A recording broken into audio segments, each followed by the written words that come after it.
السلام علیکم ورحمۃ اللہ وبرکاتہ۔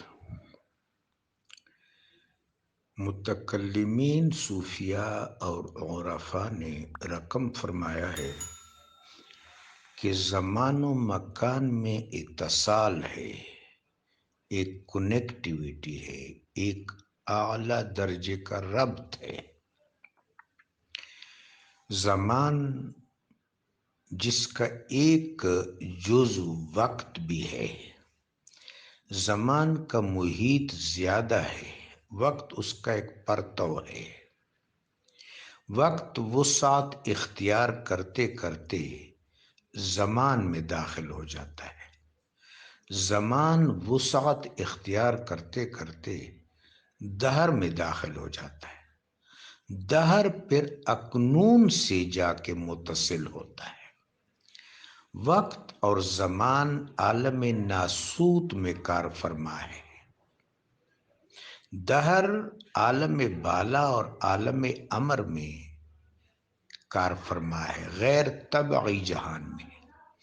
اس طرح اکنون ہاہوت و لاہوت میں کار فرما ہے، رب جلیل و جمیل کی حکمت اور تدبیر سے۔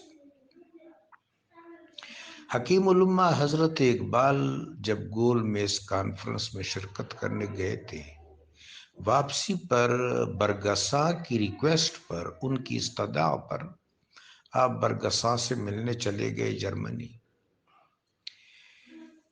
دونوں مفکرین کے درمیان جرمنی زبان میں گفتگو ہوئی۔ حضرت اقبال علیہ الرحمہ کو جرمنی زبان پر بہت دسترس میسر تھی، لیکن سوء اتفاق کہہ لیجئے کہ ان کے جو سیکرٹری تھے نذیر نیازی، وہ جرمنی زبان نہیں جانتے تھے، سو یہ دو بڑے مدبرین کے درمیان گفتگو اگر ریکارڈ پہ آ جاتی تو یہ بڑی اہم اور باریک گفتگو تھی۔ باہر صورت اس گفتگو کے جو شزرات سامنے آئے کہ برگسا نے، اس وقت وہ بوڑھا تھا اور ویل چیئر پہ تھا، تو اس نے کہا ڈاکٹر صاحب میں ایک جگہ پہ رک گیا ہوں کہ اگر زمان ختم ہو جائے تو آگے پھر کیا ہوگا؟ زمان تو ایک حد پر ختم ہو جائے گا۔ تو حکیم الامت نے فرمایا کہ زمان کب ختم ہوتا ہے؟ زمان آگے جا کے دہر میں ادغام کر لیتا ہے اور دہر اکنون سے مستفیض ہو جاتا ہے۔ پوری کائنات میں ایک اتصال ہے۔ یہ کائنات اللہ تبارک و تعالی جل شانہ کے ارادے کے ظہور سے متصل ہے، اور اس میں کوئی بھی اعتبار و امکان و زمان و مکان ارادے سے ٹوٹا ہوا نہیں ہے، کٹا ہوا نہیں ہے۔ چونکہ اگر غیر متصل ہو، ٹوٹا ہوا یا کٹا ہوا ہو تو اس صورت میں تو اس کا وجود باقی نہیں رہ سکتا، وہ اپنا اعتبار و امکان قائم نہیں رکھ سکتا۔ سو تمام چیزوں میں ایک اعلیٰ درجے کا ربط ہے۔ سب چیزیں خواہ وہ زمان ہو یا مکان ہو، اللہ تبارک و تعالی جل شانہ کے امر کے زیر اثر ہے اور اللہ کے امر کن کے ساتھ متصل ہے۔ سبحان اللہ العظیم۔ اللہ تبارک و تعالی جل شانہ نے تمام چیزوں کو اپنی تکوینی گرفت میں لے رکھا ہے۔ وَكُلَّ شَيْءٍ آخِذٌ بِنَاصِيَتِهَا وَكُلَّ شَيْءٍ آخِذٌ بِنَاصِيَتِهَا۔ ہم نے تمام چیزوں کو پیشانی سے پکڑ رکھا ہے، یعنی سب چیزیں اللہ کے تصرف میں اور اتصال کی لڑی میں پروئی ہوئی ہے۔ ایسی حکمت و تدبیر زمان و مکان میں کار فرما ہے۔ ہاں، بعض فلاسفہ نے لکھا ہے رحمہم اللہ، خاص طور پر اخوان الصفا، یہ بہت بڑا لجنہ تھا، ان بزرگوں نے بہت کام کیا ہے، 33 کے قریب رسالے انہوں نے لکھے۔ ان پر پابندی تھی، بلکہ ایک لحاظ سے تو ان کی گرفتاری کے احکام صادر ہو چکے تھے۔ نئے خیال کو درباروں سے وابستہ لوگ بالکل قبول نہیں کرتے، وہ مداحنت پسند ہوتے ہیں، تملک باز ہوتے ہیں، خوش آمدی ہوتے ہیں، بادشاہوں کے کان بھرتے رہتے ہیں۔ تو بہر صورت ان بزرگوں نے روپوشی میں جو کام کیا وہ بھی بہت گراں قدر ہے۔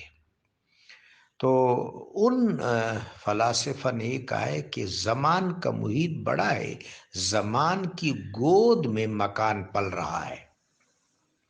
اب جس آیت مبارکہ کے حوالے سے آپ نے فرمایا، اس میں لا تنفذون الا بسلطان، اس آیت مبارکہ کی اس حصہ پر غور کرنا چاہیے۔ سلطان کے لفظ کا مادہ تخریج سلطہ ہے، یہ فعلہ کے وزن پر ہے۔ سلطہ کو اگر آپ انگریزی میں ٹرانسلیٹ کریں تو کمپریس اس کا مطلب بنتا ہے، یعنی ہوا کو کمپریس کرنا۔ اس طرح اس میں شدت آ جاتی ہے، انٹینسٹی آ جاتی ہے، ایک دباؤ سا آ جاتا ہے، ایک بڑا پریشر آ جاتا ہے، تو وہ پھر ایک طاقت، ایک اسٹرینتھ بن جاتی ہے۔ لہذا زمین و آسمان کے اقطار میں سے اس تسلیط کی ذریعے نکلا جا سکتا ہے، اور یہ تدبیر اللہ نے بتائی ہے۔ اس کے ساتھ ساتھ سلطان کا مطلب برہان بھی ہے، دلیل بھی ہے، طاقت بھی ہے۔ تو طاقت بہر صورت یہ انسان کی جو عقل سلیم کی فراوانی ہے، عقل کا خرد میں بدل جانا، خرد کا نہایا میں، نہایا کا بصیرت میں، بصیرت کا حکمت میں، اس طرح جس کو عرف عام میں سائنٹیفک اپروچ کہا جاتا ہے کہ متاع کو کس طرح اجاگر کرنا ہے، متاع کو نشو و نما کس طرح دینی ہے، اس میں طاقت کس طرح بھرنی ہے، اس طاقت کو کس طرح استعمال کرنا ہے، اور انسان اس تسلیط کی ذریعے، اس کمپریشن کی ذریعے کرۂ ہوائی کے غلاف سے باہر نکل سکتا ہے۔